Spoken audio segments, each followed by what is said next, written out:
Hey everyone, welcome back to my channel. In this today's video, I am going to show you HSBC Middle East Bank not working. If your app not working properly, don't worry. In this video, I will show you simple and easy step to fix problem. Just follow each step carefully. The first step is check your internet connection. Make sure your internet is working. Turn your Wi-Fi off and then on or switch to mobile data and try opening any website to test internet. If internet is not working, the app will also not work properly. So the second step is restart your phone.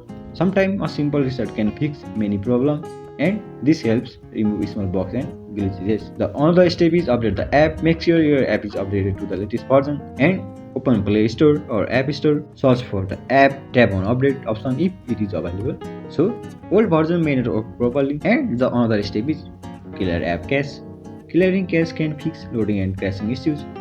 First, you need to go to your phone setting, tap on apps or app management, then select app or app list and search for your looking app and tap on storage and cache. Click clear cache. This removes temporary files causing problems. So the last step is install the app.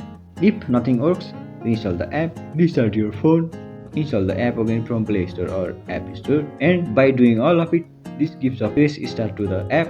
If none of this helps, then you can contact to the customer service of the app by going on help center and they may help you to solve the issue coming on the app. So that's it. These are the best way to the fix app problems. If this video helped you, don't forget to like, share and subscribe for more helpful tutorials. Thank you.